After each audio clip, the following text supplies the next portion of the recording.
أعوذ بالله من الشيطان الرجيم بسم الله الرحمن الرحيم رب اشرح لي صدري ويسر لي أمري واحلل عقدة من لساني يفقهوا قولي رب زدني علما پارہ نمبر 17 پہلا ربع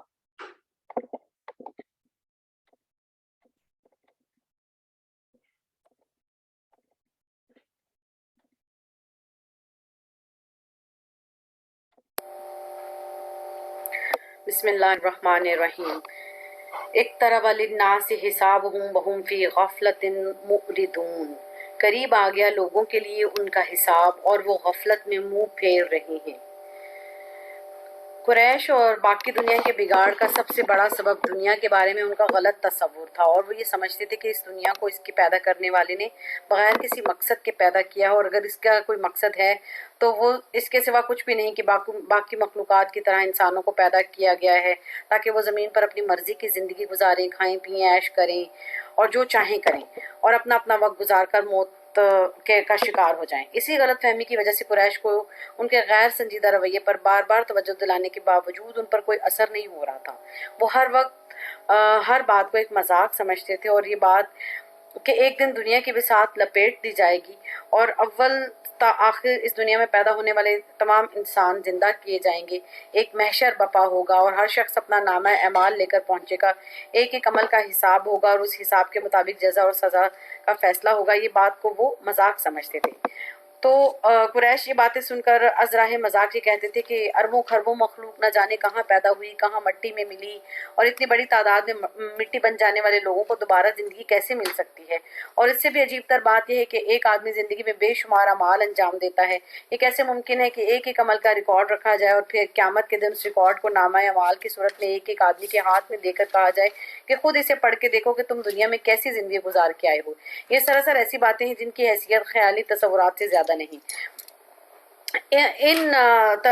جو بھی ان کے یہ وہم تھے، ان کی بنا پر وہ اپنے عیش کو وہ سمجھتے تھے کہ ہم کس طرح خراب کر لیں، اپنی زندگی کے رنگ میں بھنگ کیسے ڈال لیں۔ ان کے اسی رویے پر تنبیہ کرنے کے لیے غیر معمولی طرز بیان اختیار کیا گیا تاکہ وہ اپنے غیر سنجیدہ رویے پر نظر ثانی کرنے کے لیے تیار ہو جائیں۔ ارشاد فرمایا گیا کہ لوگوں کے محاسبے کا وقت قریب آ لگا ہے اور ان بد نصیبوں کا حال یہ ہے کہ یہ غفلت میں منہ پھیرے ہوئے ہیں۔ اب سوال یہ ہے کہ محاسبے کا وقت قریب آنے کا معنی اور مطلب کیا ہے؟ اس کا ایک مطلب تو یہ ہے کہ قیامت کا زمانہ قریب آ گیا ہے، وہ وقت دور نہیں جب لوگوں کو اپنا حساب دینے کے لیے اپنے رب کے سامنے حاضر ہونا پڑے گا۔ قیامت آنے سے مراد وہ ہے جیسے حضور صلی اللہ علیہ وسلم نے اس طرح واضح فرمایا کہ میں ایسے وقت پر مبعوث کیا گیا ہوں کہ میں اور قیامت ان دو انگلیوں کی طرح ہیں۔ آپ صلی اللہ علیہ وسلم نے دو انگلیاں کھڑی کر کے فرمایا کہ جس طرح دو انگلیوں کے درمیان کوئی فاصلہ نہیں، میرے اور قیامت کے درمیان بھی کوئی اور نبی آنے والا نہیں۔ میں انسانوں کی ہدایت کے لیے آخری پیغمبر ہوں، جسے سنبھلنا ہے اس کے لیے یہی ایک موقع ہے، کیونکہ میرے بعد اور کوئی نبی نہیں آنے والا۔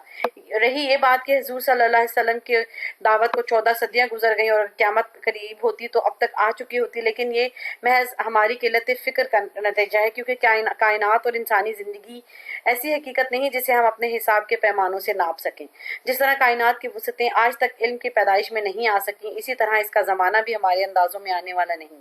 قیامت ہونے کا مطلب یہ ہے کہ اس دنیا کا جو زمانہ گزر چکا وہ زیادہ ہے اور جو باقی ہے وہ تھوڑا ہے، اور اصلاح اور ہدایت کے اللہ تعالیٰ نے اپنے فیصلے کے مطابق بعثت انبیاء کا جو سلسلہ شروع کیا تھا اس کے آخری رسول تشریف لا چکے ہیں، اور اس سے اندازہ ہو سکتا ہے کہ باقی زمانہ کتنا رہ گیا ہے۔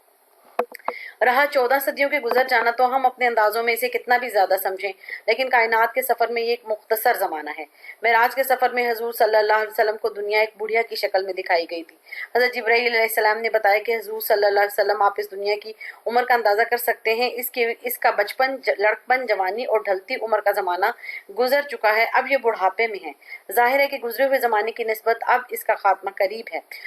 عرب کہتے ہیں کہ ہر وہ چیز جس کا آنا یقینی ہو وہ قریب ہوتی ہے۔ اس لحاظ سے کہا جا سکتا ہے کہ قیامت بہت قریب ہے کیونکہ اس کا آنا بے حد یقینی ہے۔ محاسبے کا وقت قریب آنے کا دوسرا مطلب یہ ہو سکتا ہے کہ ہر شخص کی موت اس کے پاؤں کے تسمے کے ساتھ لگی ہوئی ہے، کسی وقت بھی آخری وقت آ سکتا ہے۔ موت کے بعد قبر میں پہنچتے ہی ہر انسان کو ایک اجمالی محاسبے کا واسطہ پڑے گا، اس لیے اسے شخصی قیامت کہا گیا ہے۔ حضور صلی اللہ علیہ وسلم کا ارشاد مبارک ہے کہ جو شخص مر گیا اس کی قیامت تو قائم ہو گئی۔ اس مفہوم کے اعتبار سے تو حساب کا وقت قریب آنا بالکل ہی واضح ہے، کیونکہ ہر شخص کی موت خواہ عمر کتنی ہی ہو کچھ دور نہیں، اور جبکہ عمر کی انتہا معلوم نہیں تو ہر وقت آدمی کے سر پر موت کا خطرہ سوار رہتا ہے۔ بعض اہل علم نے اس کا ایک اور مطلب سمجھا ہے۔ ان کا خیال یہ ہے کہ سورہ طٰہٰ کی آخری آیت میں اللہ تعالیٰ نے قریش کو وارننگ دی ہے کہ ہر باخبر شخص اس کشمکش کے نتیجے کے انتظار میں ہے جو مکہ میں حق و باطل کے درمیان برپا ہے۔ تم بھی انتظار کرو، ان قریب دیکھ لو گے کہ صحیح راستے پر کون تھا۔ حضور صلی اللہ علیہ وسلم تمہیں جس انجام سے ڈرا رہے تھے اور تمہارے لیے عافیت کا راستہ کھول رہے تھے، ان کی بات صحیح تھی یا تمہارا غیر سنجیدہ رویہ صحیح تھا؟ اور تم بات بات پر ان سے آیت عذاب کا مطالبہ کر رہے تھے۔ اب تمہارا مطالبہ پورا ہونے کا وقت قریب آ گیا ہے، یعنی اب وہ وقت دور نہیں کہ جب نبی صلی اللہ علیہ وسلم کی دعوت کامیابی کی منزلیں طے کر لے گی اور تم میدان بدر میں اس عذاب کی ایک جھلک دیکھو گے، یعنی تمہاری قیادت کی پہلی صف ہلاک کر دی جائے گی۔ اگر مکہ میں ہی قبول ایمان کا سلسلہ اندر ہی اندر دھیرے دھیرے جاری نہ رہتا تو پیغمبر کی ہجرت کے بعد اللہ تعالیٰ کی سنت کے مطابق تمہیں تباہ کر دیا جاتا۔ جب تک حضور صلی اللہ علیہ وسلم نے ہجرت نہیں فرمائی تو ان کا وجود تمہاری خیریت کی ضمانت تھا، اور جب وہ ہجرت کر گئے تو وہ مظلوم لوگ جو قبولیت ایمان کے باعث تمہارے گھروں میں زنجیروں میں جکڑے ہوئے تھے، ان کا استغفار تمہاری خیریت کا باعث رہا۔ لیکن اب فتح مکہ کا وقت قریب آ رہا ہے، جب وہ انقلاب اپنے آخری مرحلے میں داخل ہو جائے گا جس کے لیے حضور صلی اللہ علیہ وسلم تشریف لائے تھے، اور تمہارا محاسبہ بھی تمہارے سر پر آ پہنچے گا۔ تو اب وہ شخص بچے گا جو ایمان لے آئے گا یا ملک چھوڑ کر بھاگ جائے گا۔ اس آیت میں ان اہل علم کے نزدیک اس محاسبے کی طرف اشارہ ہے، اور یہ آیت کریمہ ان تینوں مطالب کی طرف اشارہ کر رہی ہے، کیونکہ ان تینوں میں آپس میں کوئی تضاد نہیں، اور ساتھ ہی نہایت تعصب سے یہ فرمایا گیا ہے کہ کیسے بد نصیب ہیں وہ لوگ کہ نہایت خطرناک لمحہ ان کی طرف بڑھ رہا ہے، اور یہ نہ صرف غفلت میں سر ڈبوئے ہوئے ہیں بلکہ اس دعوت سے اعراض کر رہے ہیں جس کا پیغام ان کے لیے زندگی بخش ثابت ہو سکتا ہے۔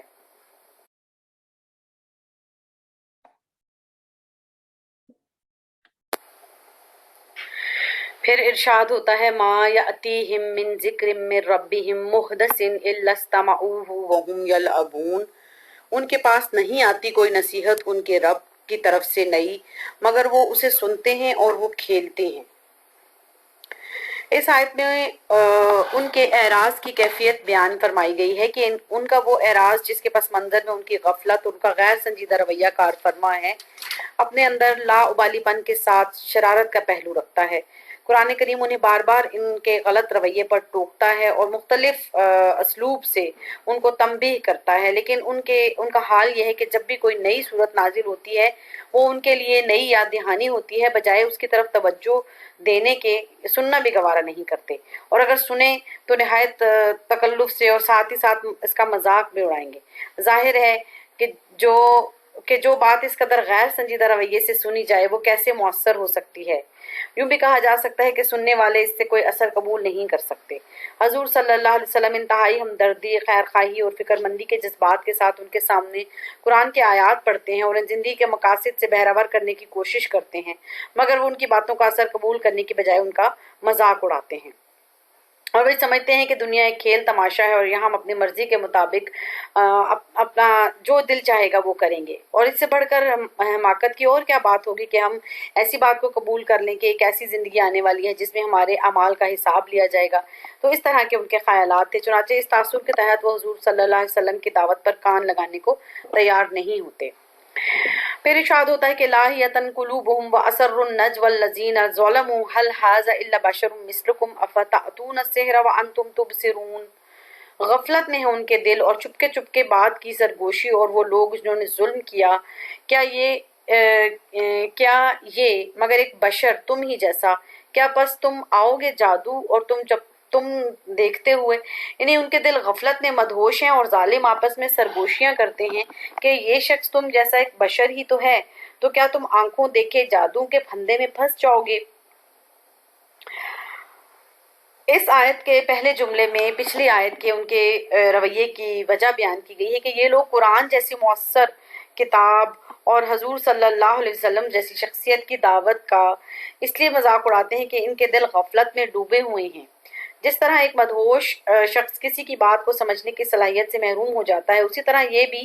نہ صرف اپنی قبولیت کی صلاحیت کھو چکے ہیں بلکہ ان کے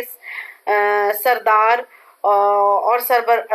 جو بھی ان کے بڑے ہیں وہ جب تنہا ہوتے ہیں تو اپنی مجلس میں سرگوشی کے انداز میں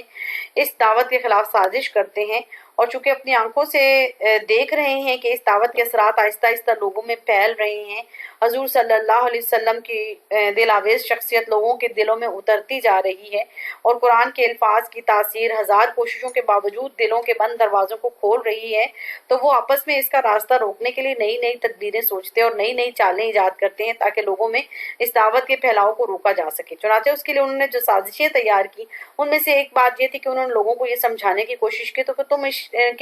تم اس شخص کی باتوں سے متاثر ہونا شروع ہو گئے ہو، ذرا یہ تو سوچو کہ یہ شخص اپنے آپ کو نبی کہتا ہے، تو کیا ہم جیسا کوئی شخص نبوت کے عظیم مقام پر فائز ہو سکتا ہے؟ اس میں اور ہم میں آخر ایسا بنیادی کیا فرق ہے؟ یہ بھی ہم جیسا ایک انسان ہے، ہماری طرح کھاتا پیتا ہے، بازاروں میں کاروبار کرتا ہے، گھومتا پھرتا ہے، بیوی بچے رکھتا ہے، آخر اس میں وہ نرالی بات کیا ہے جس کی وجہ سے ہم اس کو نبی تسلیم کر لیں؟ یہ صحیح ہے کہ اس کی باتوں میں تاثیر ہے، اس کی شخصیت میں معصومیت اور دل آویزی ہے جو دوسرے لوگوں میں اثر کیے بغیر نہیں رہتی، لیکن تمہیں معلوم ہونا چاہیے کہ یہ سب کچھ جادو کا نتیجہ ہے جس نے اس کی شخصیت کو مؤثر بنا دیا اور اس کی باتوں میں اثر پیدا کر دیا ہے کہ جو اس کے پاس جاتا ہے اس کا گرویدہ ہو جاتا ہے۔ تو اس کے ایک ہی صورت ہے اس سے بچنے کی کہ ہم اس کی باتوں کو نہ سنیں۔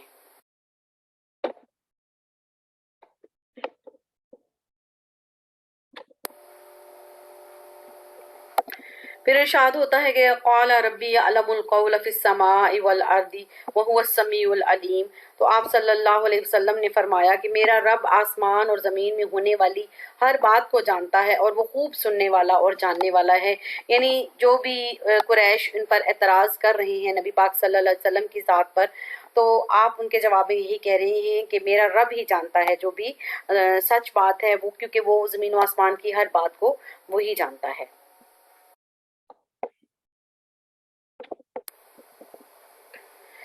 آیت نمبر 5 کا ترجمہ یہ ہے کہ بلکہ انہوں نے کہا کہ یہ تو خواب پریشان ہیں، بلکہ اس نے انہیں خود گھڑ لیا ہے، بلکہ وہ ایک شاعر ہیں، بس یہ ہمارے پاس کوئی اس طرح کی نشانی لائیں جس طرح کی نشانیوں کے ساتھ پہلے رسول بھیجے گئے تھے۔ تو اس آیت میں بھی ہمیں نظر آ رہا ہے کہ قریش جو ہیں وہ نبی پاک صلی اللہ علیہ وسلم کی باتوں کو خواب قرار دے رہے ہیں، جو کچھ وہ کہہ رہے ہیں ان آیات کو خواب قرار دے رہے ہیں، اور یہ کہ ان چیزوں کو انہوں نے خود گھڑ لیا ہے، اور یہ بھی کہہ رہے ہیں کہ یہ ایک شاعر ہیں۔ تو پہلے جادو کا الزام لگایا اور پھر بشریت پر بھی اعتراض کیا، اور اب کہہ رہے ہیں کہ یہ تو ان باتوں کو خود ہی گھڑ لیتے ہیں، یہ ان کے کچھ خیالات ہیں، پریشان خواب ہیں اور ایک شاعر ہیں، اور پھر ایک مطالبہ کیا کر رہے ہیں کہ کوئی نشانی لے کر آئیں جس طرح کے پہلی رسول جو تھے وہ نشانیاں لے کر آتے تھے۔ تو اگلی آیت میں ارشاد ہوتا ہے آیت نمبر 6 میں، جس کا ترجمہ ہے کہ ان سے پہلے کسی بستی کے لوگ بھی جن کو ہم نے ہلاک کیا ایمان لانے والے نہ بنے، تو کیا یہ لوگ ایمان لانے والے بنیں گے؟ تو اگر پیغمبر کی صداقت کا یہی معیار ہے کہ وہ لوگوں کے سامنے معجزات دکھائے، تو پھر وہ امتیں جنہوں نے اپنے نبیوں سے اس شرط پر کوئی مخصوص معجزہ طلب کیا تھا کہ اگر یہ معجزہ دکھا دیا گیا تو ہم ایمان لے آئیں گے، تو آخر وہ کیوں نہ ایمان لائے؟ تو اس طرح کے اعتراضات جو ہیں وہ یہ کر رہے ہیں کیونکہ انہوں نے بات نہیں ماننی، یہ اپنی ضد پر قائم ہیں اور اس کے لیے طرح طرح کے ہیلے بہانے کر رہے ہیں۔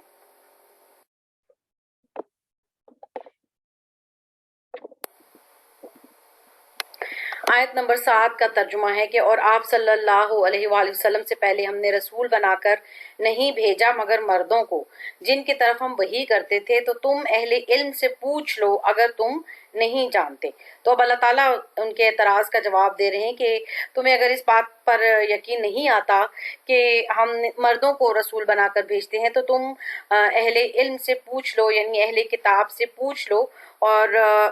یہ مدینے میں جو مکہ سے بہت دور نہیں تھا، چونکہ صرف یہودی آباد تھے، اس لیے ان کی طرف اشارہ ہے کہ تم ان کی پٹی پڑھانے سے حضور صلی اللہ علیہ وسلم پر اعتراض کرتے ہو، تو وہی تمہارے مددگار ہیں، تو انہی اہل اہل ذکر اس لیے فرمایا گیا کہ وہ ہزار کوتاہیوں کے باوجود اپنے پاس اللہ کی کتاب رکھتے تھے. ان کا ایمان اور عمل چاہے جیسے ہی بگاڑ کا شکار کیوں نہ ہو، کتاب کی موجودگی کی وجہ سے وہ دین کی بنیادی باتوں سے واقف ضرور تھے. انبیاء کی تاریخ ان کے سامنے تھی، بالخصوص بنی اسرائیل میں آنے والے مشہور انبیاء کو وہ خوب جانتے تھے. اس لیے ان کی طرف اشارہ کرتے ہوئے فرمایا گیا ہے کہ تم امی ہونے کی وجہ سے بہت دور نہیں تھا، چونکہ صرف یہود بنی اسرائیل میں آنے والے مشہور انبیاء کو وہ خوب جانتے تھے. اس لیے ان کی طرف اشارہ کرتے ہوئے فرمایا گیا ہے کہ تم امی ہونے کی وجہ سے اگر ان باتوں کو نہیں جانتے تو ان جاننے والوں اور علم رکھنے والوں سے پوچھ لو کہ اس سے پہلے جو نبی آئے کیا وہ بشر تھے یا کچھ اور تھے.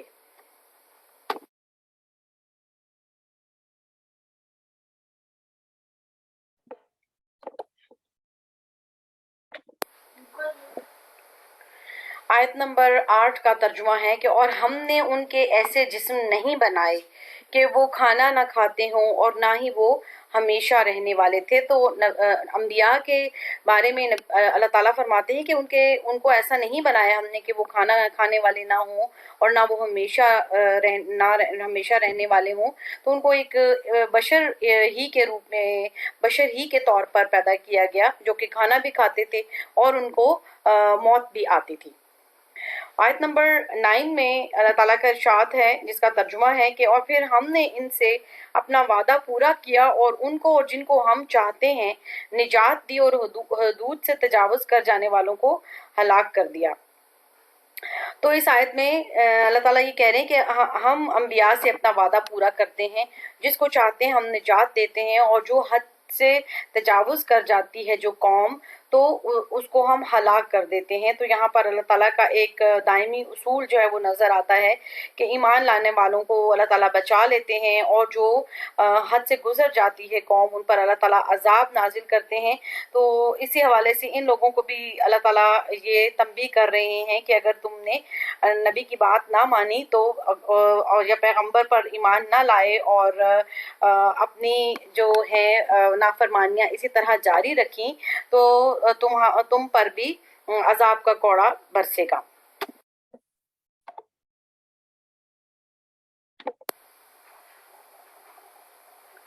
آیت نمبر 10 کا ترجمہ ہے کہ اور ہم نے تمہاری طرف ایک کتاب اتاری ہے جس میں تمہارا ذکر ہے، تو کیا تم نہیں سمجھتے ہو؟ تو اس سے کیا مراد ہے کہ اس سے مراد ذکر کا ایک معنی یاد دہانی ہے، دوسرا یاد ہے، تذکرہ ہے. تو یہ یاد دہانی ہے کہ اس کتاب میں ایسی تمام باتیں بتا دی گئی ہیں جو تمہاری زندگی کے لیے ضروری ہیں. اس کا یہ بھی معنی ہو سکتا ہے کہ تمہاری ذات ہی کے مختلف پہلوؤں پر بات کی گئی ہے، تمہارے رویے مختلف حالات میں تم کس طرح بیہیو کرتے ہو، تمہارے رویے کیا ہوتے ہیں، اور تمہاری زندگی کے ہر پہلو میں تمہیں کس اصول کی ضرورت پیش آئے گی، کیا قوانین تمہارے لیے ضروری ہیں اس زندگی کو گزارنے کے لیے، تمہاری فلاح کس میں ہوگی، تمہاری بھلائی کس میں ہوگی، تمہیں دوزخ میں کیا چیز لے جائے گی، تمہارا انجام کیا ہوگا. تو یہ تمام باتیں جو ہیں ان تمام چیزوں کا ذکر قرآن پاک میں کر دیا گیا. یعنی اگر انسان سمجھے تو اس کو وہ اپنے کردار کو اس کتاب میں کہیں نہ کہیں وہ ضرور پا لیتا ہے. تو اس میں انسان کے سمجھنے کے لیے کیا چیز ہے کہ اس کتاب میں انسان ہی کا ذکر ہے.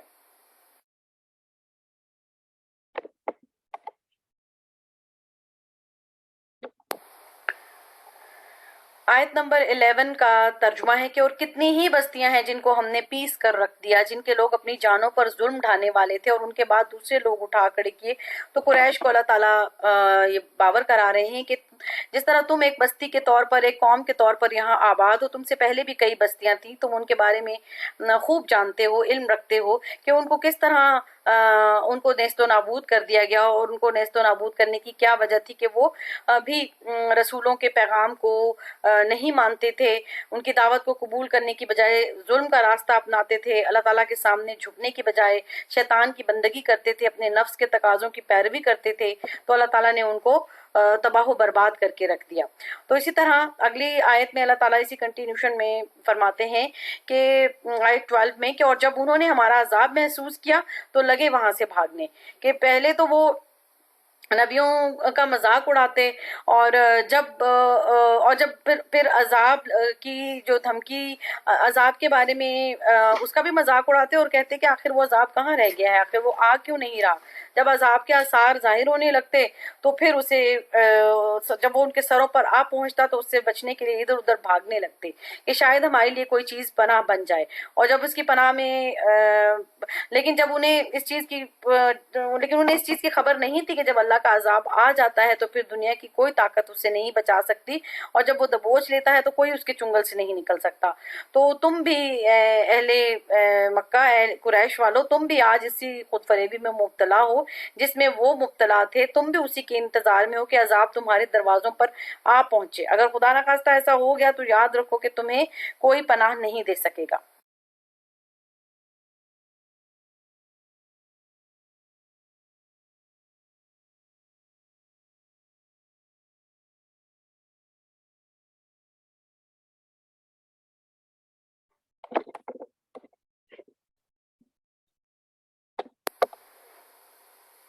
پھر آیت نمبر 13 میں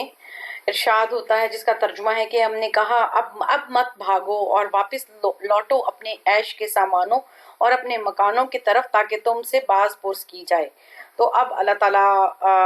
کا جو انداز ہے بتانے کا ان کو وہ یہ ہے کہ، اور ممکن ہے کہ جب اس قوم پر عذاب کا کوڑا برسا ہو تو اور وہ اپنے بچاؤ کے لیے ادھر ادھر بھاگ رہے ہوں تو انہیں اللہ تعالیٰ کی طرف سے یہ ندا سنائی گئی ہو کہ تم اس عذاب کو ایک مذاق سمجھ رہے تھے، اب اس سے بھاگتے کیوں ہو؟ اگر تم میں ہمت ہے تو اس کا سامنا کرو۔ اور یہ بھی ہو سکتا ہے کہ یہ اس تمام صورتحال کی تعبیر ہو، یعنی عذاب جو ہے وہ اس حال میں عذاب اس طرح بیان ہو رہا ہے کہ عذاب اس طرح ہو رہا ہے کہ ان کو یہ محسوس ہو رہا ہے کہ جس عذاب کا تم منہ چڑھاتے تھے اب اس کے اور جس کے آنے سے تمہیں اس کے آنے کا کوئی گمان بھی نہیں تھا، اب تم اس سے بھاگتے کیوں ہو؟ اور تم میں ہمت ہے تو اپنے انہی عیش قدوں کی طرف لوٹو جن میں تم عیش کیا کرتے تھے۔ تو اور اس کے بعد پھر اگلی آیت میں وہ ان کو احساس، یہ چیز کا احساس دلایا جا رہا ہے کہ جب انہیں یہ پتہ چلے گا کہ ہم کیا ظلم کر رہے تھے تو ہم کیا کہیں گے۔ اس کا ترجمہ ہے کہ کہنے لگے ہائے ہماری کمبختی، بے شک ہم ہی اپنی جانوں پر ظلم ڈھانے والے تھے۔ تو ان الفاظ سے انہیں یہ احساس دلایا جا رہا ہے کہ جب یہ تم سب کر چکو گے تو تمہارا عالم کیا ہوگا کہ تمہیں یہ احساس ہوگا کہ پھر تم کہو گے کہ یہ ہم نے یہ کیا ظلم اپنی جانوں پر کر لیا۔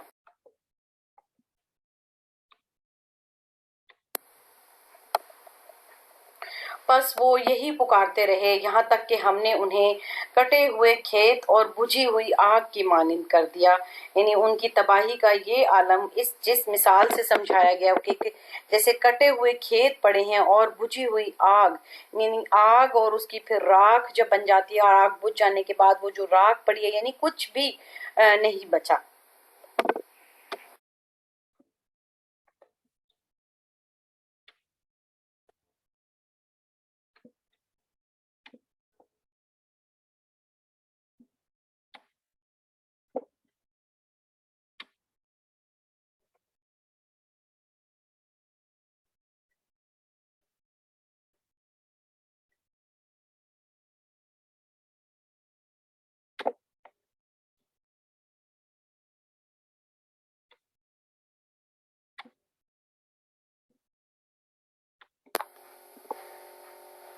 آیت نمبر 16 کا ترجمہ ہے کہ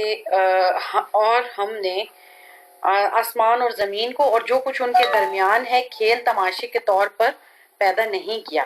تو اللہ تعالیٰ اس آیت میں بتا رہے ہیں کہ جو کچھ اس دنیا میں تمہارے لیے بنایا گیا ہے یا تمہیں اس دنیا میں بنایا گیا ہے تو یہ سب کچھ کھیل تماشا نہیں ہے۔ اس سب کا، اس کے تخلیق کرنے والے کا ایک مقصد ہے۔ اس دنیا کو اس نے تمہارے لیے ایک امتحان کی جگہ قرار دیا ہے، اور اس امتحان میں کامیابی کی صورت میں تمہیں آخرت میں بہت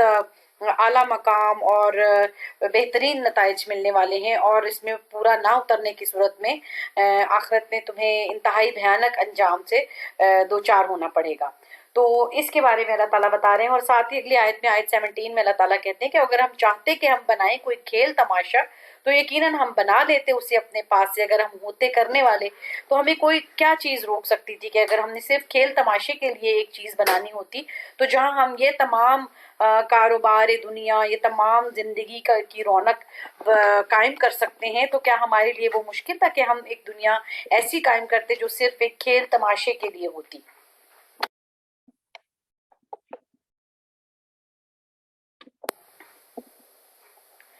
آیت نمبر 18 کا ترجمہ ہے کہ بلکہ ہم حق سے باطل پر چوٹ لگاتے ہیں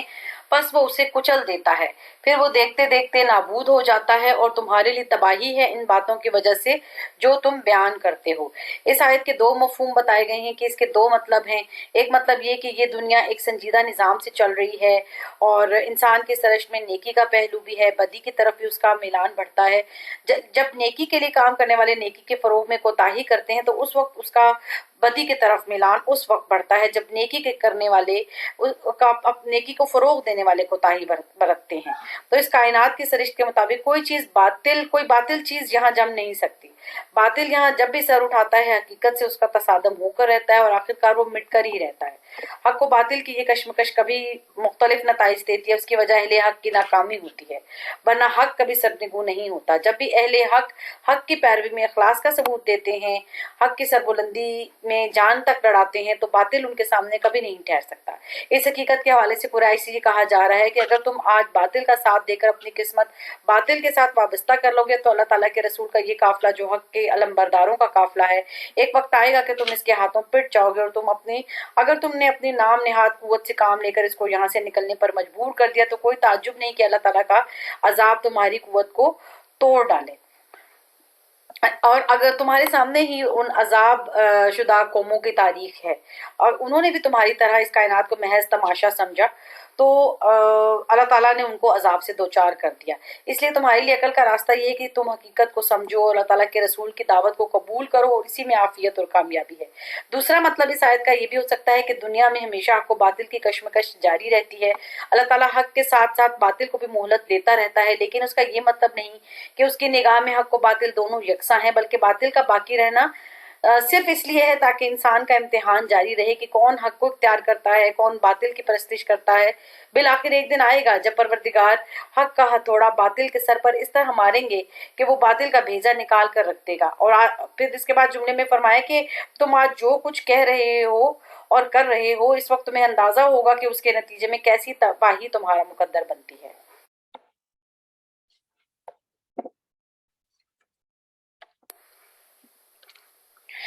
اہل مکہ فرشتوں کو اللہ تعالیٰ کی بیٹیاں قرار دیتے تھے، تو ان دو آیات میں 19 اور 20 میں اللہ تعالیٰ اسی عقیدے پر ضرب ڈالتے ہوئے یہ بتا رہی ہیں کہ جس کا ترجمہ ہے کہ اور اسی کا ہے جو کچھ آسمانوں اور زمین میں ہے، اور جو اس کے پاس ہیں وہ اس کی بندگی سے نہ سرکشی کرتے ہیں اور نہ تھکتے ہیں. اور آیت 20 کا ترجمہ ہے کہ وہ شب و روز اس کی تسبیح کرتے ہیں اور وہ اکتاتے نہیں. تو فرشتے جو ہیں ان کے بارے میں اللہ تعالیٰ نے یہاں بتا دیا کہ وہ تو اللہ تعالیٰ کی تسبیح بیان کرنے والی ایک ایسی مخلوق ہے جو اس کی عبادت سے تھکتے نہیں ہیں، نہ وہ اس کی کسی حکم کو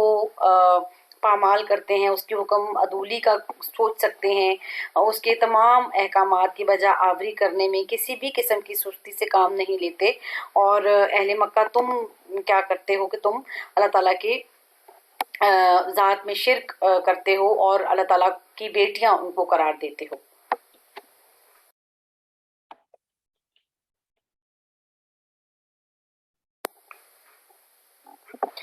آیت 21 کا ترجمہ ہے کہ کیا انہوں نے زمین کے الگ معبود ٹھہرا لیے ہیں جو زمین کو یا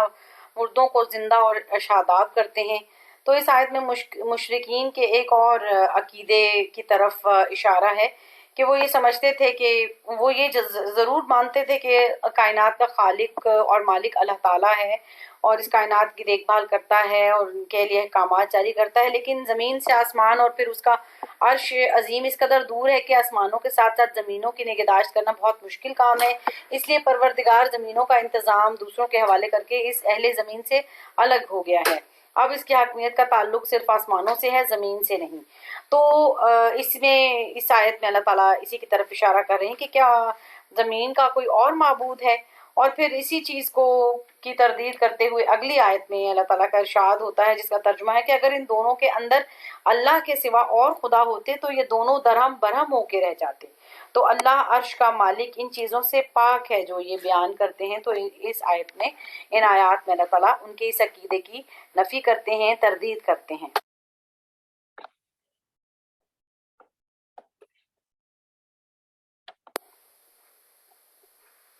آیت 23 کا ترجمہ ہے کہ وہ جو کچھ کرتا ہے اس کے بارے میں اس سے پرسش نہیں کی جا سکتی اور ان تمام سے پرسش کی جائے گی، یعنی لوگوں سے تو پوچھ گچھ کی جائے گی، ان کے اعمال کا حساب لیا جائے گا، لیکن اس پروردگار سے کون پوچھ سکتا ہے؟ وہ تمام اختیارات کا مالک ہے، تمام مخلوقات کا مالک ہے، جسے چاہے موت دے، جسے چاہے زندگی دے، جس کا چاہے کاروبار تنگ کرے، جس میں چاہے رزق کی فراوانی کر دے، وہ ہر طرح سے ہر چیز پر قادر ہے، تو اس سے کون پوچھ سکتا ہے؟ پھر آیت 24 میں اللہ تعالیٰ فرماتے ہیں کہ کیا انہوں نے اللہ تعالیٰ کے سوا اور معبود بنا رکھے ہیں؟ اے پیغمبر ان سے کہیے کہ اپنی دلیل پیش کرو۔ یہ قرآن جو نصیحت ہے ان لوگوں کے لیے جو میرے ساتھ ہیں اور ان لوگوں کے لیے بھی جو مجھ سے پہلے ہوئے، بلکہ ان میں سے اکثر حق سے بے خبر ہیں، اس لیے وہ اس سے منہ پھیرے ہوئے ہیں۔ تو اللہ تعالیٰ اب نبی پاک صلی اللہ علیہ وسلم سے کہہ رہے ہیں کہ آپ ان سے کہیں کہ کوئی دلیل یہ پیش کریں، اور یہ قرآن جو کہ نصیحت ہے، اس وقت جو لوگ نبی پاک صلی اللہ علیہ وسلم پر ایمان لے آئے ہیں ان کے لیے تو یہ نصیحت ہے، اور ایسی ہی کتابیں جو اس سے پہلے انبیاء پر نازل ہوئیں وہ ان لوگوں کے لیے وہ نصیحت کا پیغام تھا۔ تو اس سے صرف وہی بے خبر ہیں،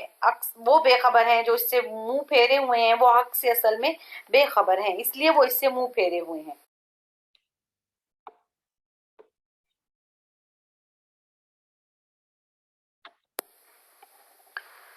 اور پھر آیت 25 میں اللہ تعالیٰ مزید یہ کہہ رہے ہیں کہ اور ہم نے آپ سے پہلے، کیونکہ اس سے پہلے نبی پاک صلی اللہ علیہ وسلم سے ہی اللہ تعالیٰ کہہ رہے تھے، تو اسی کنٹینیوشن میں بات آ رہی کہ ہم نے آپ سے پہلے جتنے رسول بھیجے ہیں ان کی طرف یہی کرتے رہے ہیں کہ میرے سوا کوئی معبود نہیں، تو میری ہی عبادت کرو۔ تو اللہ تعالیٰ اپنے ایک الہ ہونے کا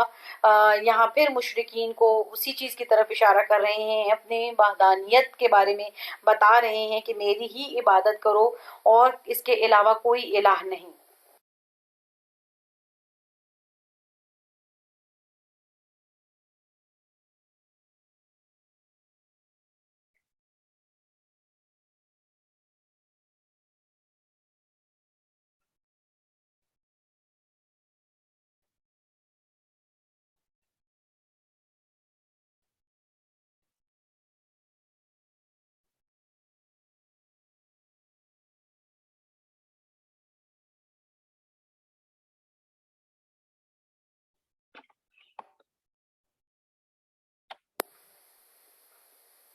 پھر آیت 26 کا ترجمہ ہے کہ اور وہ کہتے ہیں کہ خدائے رحمان نے اپنے لیے اولاد بنا لی ہے،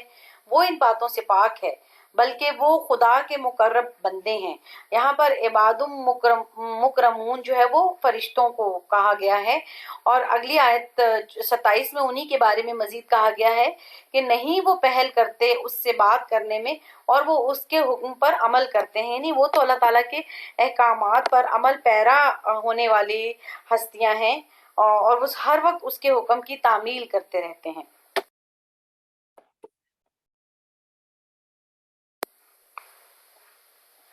آیت 28 کا ترجمہ ہے کہ اللہ تعالیٰ جانتا ہے جو کچھ ان کے آگے ہے اور جو کچھ ان کے پیچھے ہے، اور وہ شفاعت نہیں کریں گے مگر صرف اس کے لیے جسے وہ پسند فرمائے، اور وہ اللہ کی خشیت سے لرزاں رہتے ہیں۔ تو فرشتوں ہی کے خصوصیات کا یہاں پر ذکر ہے۔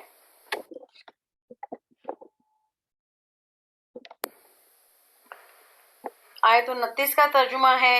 کہ اور جو ان میں سے یہ کہے کہ اللہ تعالیٰ کے سوا میں الہ ہوں تو ہم اس کو جہنم کی سزا دیں گے، ہم ظالموں کو اسی طرح سزا دیا کرتے ہیں۔ تو یہاں پر اللہ تعالیٰ کی ذات میں شرک کرنے والوں کا انجام، جو کہ بار بار اللہ تعالیٰ ان آیات میں مشرکین کو بار بار جھنجھوڑ کر بتا رہے ہیں کہ ایک الہ کی عبادت کرو، میں ہی ایک الہ ہوں، میرے سوا کوئی معبود نہیں۔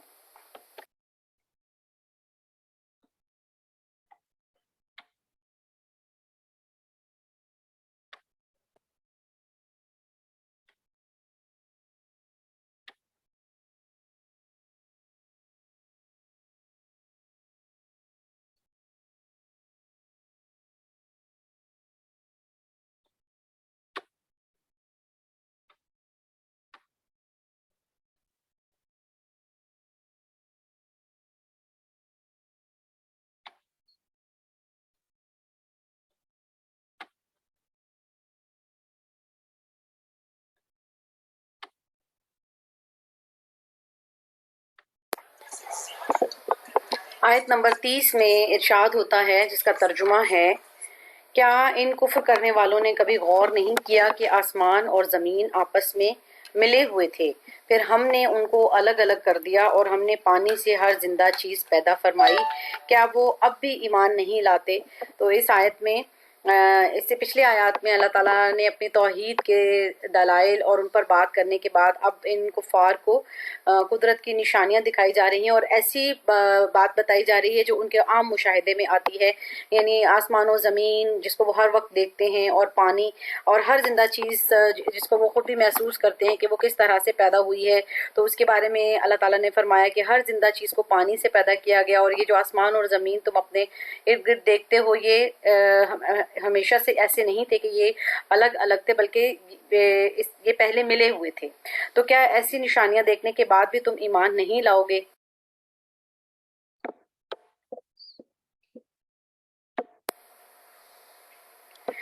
آیت نمبر 31 کا ترجمہ ہے کہ اور ہم نے زمین میں پہاڑ گاڑ دیے کہ وہ ان کو لے کر لڑک نہ جائے، اور ہم نے ان میں کشادہ راہیں بنا دیں تاکہ یہ لوگ راستہ پا سکیں۔ مزید قدرت ہی کی ایک اور نشانی جس کو کہ یہ لوگ اپنے ارد گرد بآسانی دیکھ سکتے تھے، محسوس کر سکتے تھے کہ ایک بڑے بڑے پہاڑ زمین پر کس طرح سے موجود ہیں۔ تو اللہ تعالیٰ نے ان کے لیے کیا کہا کہ یہ پہاڑوں کو زمین پر اس لیے گاڑ دیا گیا ہے تاکہ یہ زمین امبیلنس نہ ہو جائے، یہ لڑک نہ جائے، اور انہی پہاڑوں کے درمیان میں راستے بھی بنا دیے تاکہ لوگوں کے گزرنے کے لیے یا لوگوں کے گزرگاہ میں کوئی رکاوٹ نہ آئے اور وہ اس میں سے اپنا راستہ پا سکیں۔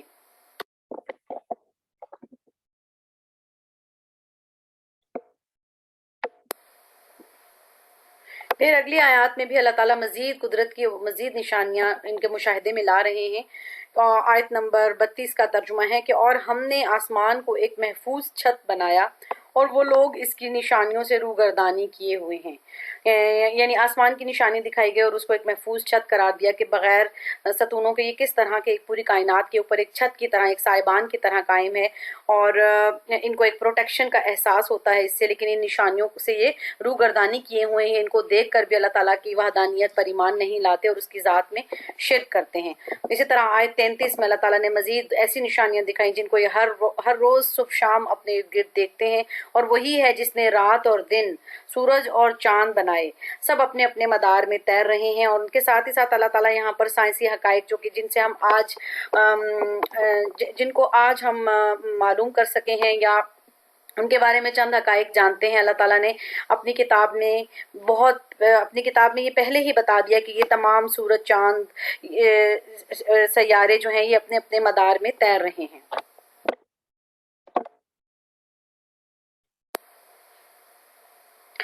جیسا کہ ہم نے دیکھا کہ اس سورت کے آغاز میں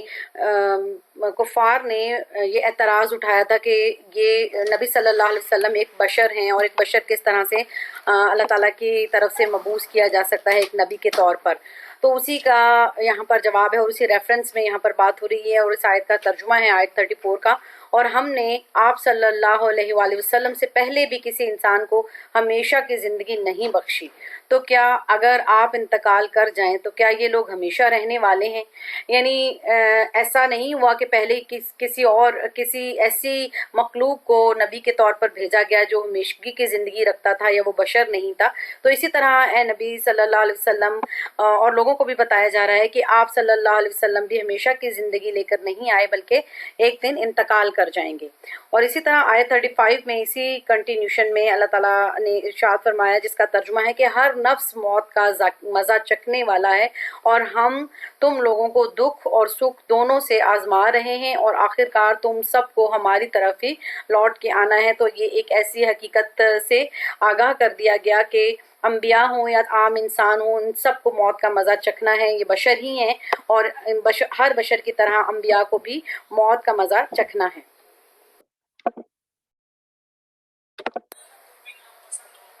آیت نمبر 36 کا ترجمہ ہے کہ اور وہ لوگ جنہوں نے کفر کیا جب وہ آپ صلی اللہ علیہ وآلہ وسلم کو دیکھتے ہیں تو وہ آپ صلی اللہ علیہ وآلہ وسلم کو مذاق بنا لیتے ہیں، کہتے ہیں کیا یہی ہے وہ جو تمہارے معبودوں کا ذکر کرتا ہے، اور حال یہ ہے کہ وہ رحمان کے ذکر کے بھی منکر ہیں۔ اب یہاں پر ان لوگوں کی عام نفسیات کے بارے میں بات کی جا رہی ہے کہ جو لوگ نبی پاک صلی اللہ علیہ وسلم کو جب دیکھتے تھے تو ان کا مذاق بناتے تھے، کیونکہ آپ ان کو بتوں کی پوجا سے روکتے تھے اور ان کو راہ راست کی ترغیب دیتے تھے۔ تو ان لوگوں کو ان کو بتایا جا رہا ہے کہ نبی پاک صلی اللہ علیہ وسلم کو دیکھتے ہی وہ ان کا مذاق بنا لیتے ہیں، حالانکہ وہ دل میں یہ جانتے ہیں کہ نبی پاک صلی اللہ علیہ وسلم اخلاق کے اعلیٰ ترین درجے پر ہیں اور ان کی امانت اور دیانت کے کو اچھی طرح جانتے تھے۔ اس کے باوجود بھی ان کو مذاق کا نشانہ بناتے تھے تاکہ ان کی تعلیمات پر عمل پیرا نہ ہونا پڑے، اور یہ رحمان کے صاف انکاری تھے، اور یہ صاف اپنی زبان سے کہتے تھے کہ ہم کسی رحمان کو نہیں جانتے۔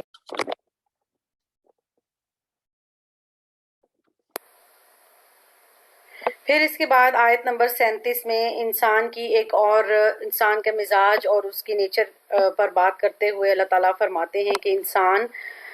کیونکہ اس آیت میں یہ بھی پتہ چلتا ہے اس آیت میں کہ کیونکہ یہ اہل مکہ جو تھے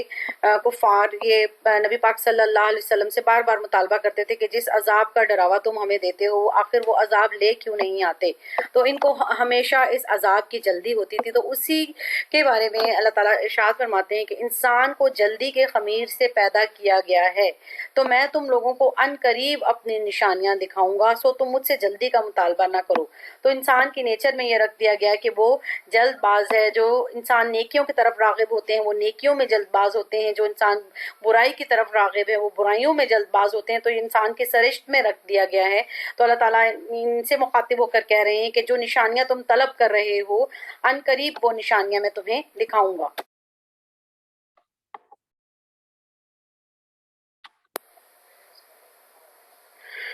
آیت 38 میں بتایا جا رہا ہے کہ اور وہ کہتے ہیں کہ یہ وعدہ کب پورا ہوگا اگر تم سچے ہو۔ انہی کے بارے میں طرف اشارہ ہے کہ وہ اس عذاب جس کے بارے میں نبی پاک صلی اللہ علیہ وسلم ان کو ڈراتے تھے، وہ کفار یہ کہتے تھے کہ آخر یہ وعدہ کب پورا ہوگا، اگر تم اس وعدے میں سچے ہو تو یہ وعدہ پورا کر کیوں نہیں دیتے۔ آیت 39 میں اللہ تعالیٰ کا ارشاد ہے جس کا ترجمہ ہے کہ کاش یہ کفر کرنے والے جان لیتے اس وقت کو جب وہ نہ روک سکیں گے اپنے چہروں سے عذاب نار کو، نہ اپنی پشتوں سے اور نہ ان کی کسی طرف سے مدد کی جائے گی۔ تو اللہ تعالیٰ ان کو بار بار تنبیہ کر رہے ہیں کہ جب وہ عذاب آ جائے گا تو تمہیں اس عذاب سے اس وقت کوئی بھی نہ بچا سکے گا۔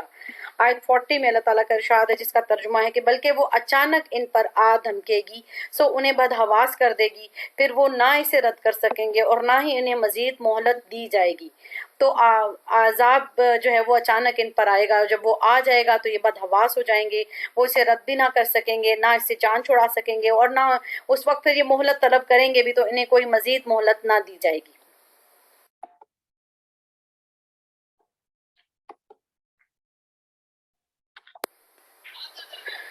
اور پھر آیت نمبر 41 میں اللہ تعالیٰ بتاتے ہیں کہ اس سے پہلے بھی ایسے ہی ہوا، انبیاء کا مذاق اڑایا گیا، تو جس چیز کا وہ مذاق اڑاتے تھے اسی چیز نے ان کو گھیر لیا۔ آیت کا ترجمہ ہے کہ اور آپ سے پہلے بھی رسولوں کا مذاق اڑایا گیا، تو جن لوگوں نے ان میں سے مذاق اڑایا ان کو اس چیز نے گھیر لیا جس کا وہ مذاق اڑایا کرتے تھے۔